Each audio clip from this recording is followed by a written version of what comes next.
আমার প্রাক্তন স্বামীর কাছে বর্তমান স্বামীর হার্টের অপারেশন করাতে হবে, তা আমার ভাবনাতেও কোনোদিন ছিল না। আজও মনে আছে আমি যেদিন আমার প্রাক্তন স্বামী বিজয়কে ডিভোর্স দিয়েছিলাম, সে খুব কেঁদেছিল, আমাকে অনেক আটকানোর চেষ্টা করেছিল। কাজী সাহেবের সামনে সে আমার হাত দুটো চেপে ধরে বলেছিল, দেখো নীলা, আমি তোমাকে ভালোবেসে বিয়ে করেছিলাম, মানছি আমাদের মধ্যে কিছু ভুল বোঝাবুঝি হয়েছে। আচ্ছা তুমিই বলো, কোন সংসারে স্বামী স্ত্রীর মধ্যে হালকা পাতলা ঝগড়া হয় না? সেজন্য কি স্ত্রীরা স্বামীকে ডিভোর্স দিয়ে দেয়? আমি মানছি আমারই দোষ ছিল, আমি তোমার কাছে ক্ষমা চাইছি, প্লিজ আমাকে ছেড়ে যেও না। আমি তার কাছ থেকে জোর করে আমার হাতটা ছাড়িয়ে নিয়ে বলেছিলাম, হারামজাদা, নির্লজ্জ বেহায়া কোথাকার, তুই আমার হাত ধরিস কোন সাহসে? নিষ্কর্মা একটা, সংসার চালানোর মুরদ নেই, স্ত্রীর কোনো চাহিদা পূরণ করতে পারে না, সেই বেটা এসেছে সংসার করতে। এই বলে তাকে ধাক্কা দিয়ে কাজী অফিস থেকে বের করে দিয়েছিলাম। আজকে সেই মানুষটা এতই বড় হয়ে গেছেন যে তার সামনে আমি খুবই নগণ্য।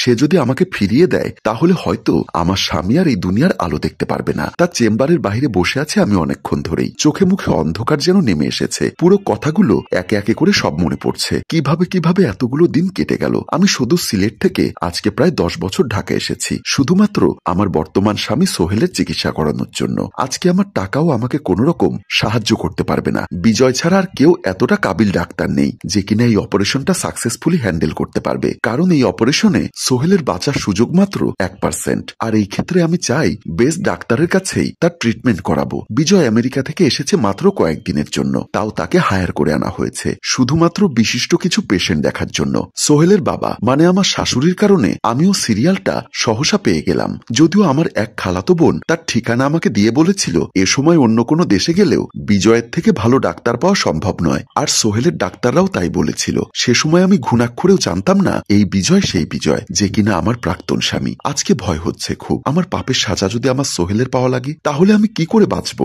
না, এমন যেন কোনোদিন না হয়। প্রায় 1 ঘন্টা ধরেই আমি ওয়েট করছি ফাইল নিয়ে কখন আমার সিরিয়াল আসবে এবং তার সাথে দেখা করতে পারবো। একজন লোক ভেতর থেকে বাইরে এসে ডাক দিল, সিরিয়াল নাম্বার 16 মিস্টার সোহেল জনাবের ফাইল দিন। আমি গিয়ে ফাইলটা দিলাম, রেডি থাকুন। যেই মাত্র বলল আমার সিরিয়াল এসেছে, মনের ভয় যেন বেড়ে গেল, কান্না যেন উপচে পড়তে চাইছে, সাহস হচ্ছে না ভেতরে যাওয়ার, হাত পা একদম ভারী হয়ে গেছে। 16 আসুন, মিস্টার সোহেল জামান। জি জি। লোকটা আমাকে দেখে ভ্রু কুচকে তার হাতে সিরিয়ালের খামটায় নাম পড়ে দেখলো আর আবার আমার দিকে তাকালো। আপনি সোহেল জামান?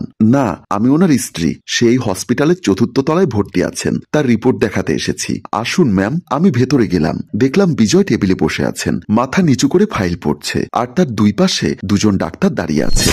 বুঝলাম তারা নিশ্চয়ই ওর জুনিয়র হবে। আমাকে তাদের মধ্যে একজন বসতে বললেন, আমি বসলাম। বিজয় আবছা দেখতে পেল একজন মহিলা এসে বসেছে, সে ফাইলটা নিয়ে স্টাডি করতে ব্যস্ত। তখন আমার দিকে না তাকিয়েই জিজ্ঞাসা করলো, মিস্টার সোহেল আপনার কি হন? আমার হাজবেন্ড। আওয়াজটা হয়তো বিজয়ের পরিচিত লাগলো। তখনই সে তাকিয়ে দেখলো আমার চোখ ভর্তি অশ্রু। আজকে বিজয় আমাকে দেখে একদমই অবাক হলো না, খুব স্বাভাবিকভাবেই বলল, আপনার হাজবেন্ডের অবস্থা খুবই গুরুতর, যত তাড়াতাড়ি সম্ভব তার অপারেশন করতে হবে, না হলে উনি আর সার্ভাইভ করতে পারবেন না। আমরা প্রস্তুত। আলিফ, চেক করো আমার ফ্রি টাইম কবে আছে। স্যার, আজ রাত 3:30 থেকে 5:30 পর্যন্ত আপনার শিডিউল ফ্রি। পেশেন্টের কন্ডিশন কেমন আছে চেক করো, সব ঠিক থাকলে আজকেই অপারেশন হবে। স্যার, লাস্ট সবকিছু আজকেই চেক করা হয়েছে, ওনার ভর্তির সময় অপারেশন করা সম্ভব। ওকে, দেন রেডি করো সবকিছু।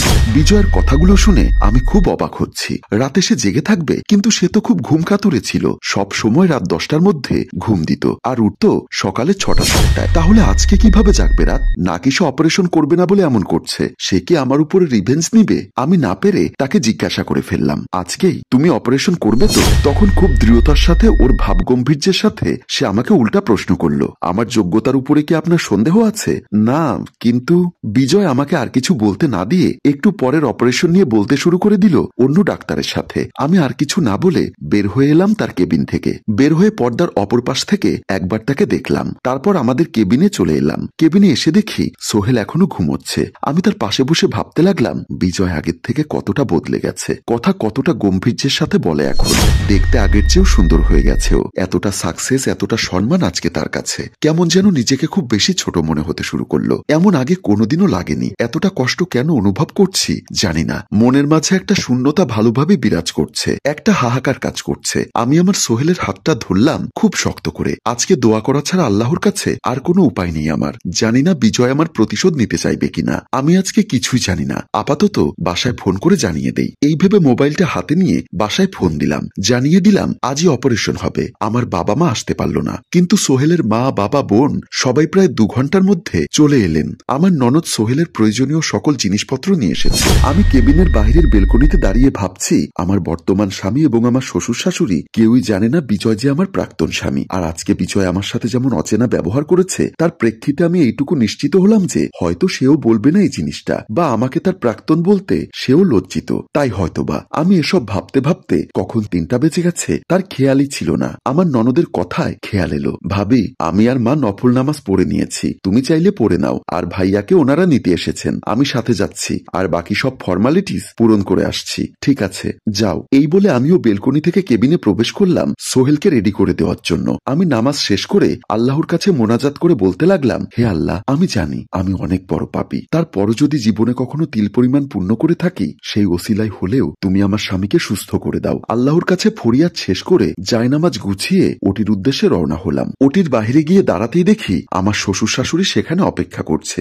আমিও তাদের কাছে গিয়ে দাঁড়ালাম। কিছুক্ষণের মধ্যেই বিজয় আসলো। ওনাকে দেখে বাবা মা সাথে সাথে গিয়ে রিকোয়েস্ট করতে শুরু করলেন। সবাইকে বিজয় শুধু এইটুকু বলল, আল্লাহ ভরসা, ইনশাল্লাহ আমরা সাকসেসফুল হব, ডোন্ট ওয়ারি। এই বলে সে তার সহকারী ডাক্তারদের নিয়ে ওটিতে প্রবেশ করলো। পাকা 6 ঘন্টা চলল অপারেশন। সারাটা সময় ভয়ে ভয়ে কাটছিল। কি হবে আল্লাহই জানে একমাত্র। ইতিমধ্যে বিজয় অপারেশন থিয়েটার থেকে বের হয়ে এলো একদম ক্লান্ত অবস্থায়। আমরা শুধু একটা ভালো খবর শোনার আশায় তার দিকে অধীর আগ্রহে তাকিয়ে রইলাম। সে হাসি মুখে বলল, শুকুর আলহামদুলিল্লাহ, অপারেশন সাকসেসফুল। মিস্টার সোহেল এখন আউট অফ ডেঞ্জার। উনি 2 দিন আইসিইউতে থাকবেন, তারপর আপনারা দেখা করতে পারবেন। মা কান্না করতে করতে বলল, বাবা, আমার বুকের ধন তুমি ফিরিয়ে দিয়েছ। আল্লাহ তোমাকে জীবনে অনেক সুখী করুক। তোমার স্ত্রী সন্তান নিয়ে তুমি যেন অনেক সুখে থাকো, দোয়া করি। কথাটা শুনে আমি বিজয়ের দিকে তাকাতেই দেখলাম সেও আমার দিকে তাকিয়ে আছে। আমি চোখ সরিয়ে নিলাম। নিজেকে বড় অপরাধী লাগছিল। আমি কিছুই বলতে পারছিলাম না। সেই মুহূর্তে আর না পারছিলাম সেই জায়গায় দাঁড়িয়ে থাকতে। বিজয় শুধু তাদের দেখে একটা স্মাইল দিয়ে চলে গেল সেখান থেকে। আমি মনে মনে আল্লাহকে শুকরিয়া জানালাম। সেদিন আরো 2টো অপারেশন ছিল। অপারেশনগুলো শেষ করে বিজয় যখন হসপিটাল থেকে নিচের দিকে নামছিল, তখন আমি পেছন থেকে বিজয়কে ডাক দিলাম। বিজয় আমার আওয়াজ শুনে থমকে দাঁড়ালো, কিন্তু পেছন ফিরল না। আমি বিজয়ের সামনে গিয়ে দাঁড়িয়ে বললাম, আমি জানি আমি তোমার কাছে অপরাধী, যে অপরাধ ক্ষমার যোগ্য নয়, তারপরও বলবো ধন্যবাদ। বিজয় মৃদু হেসে বলল, আবার ধন্যবাদ কেন? আমি অপরাধ বোধ নিয়ে বললাম, আমি তোমার সাথে এত বড় অন্যায় করার পরও তুমি যে আমার স্বামীকে বাঁচিয়েছ সেজন্য।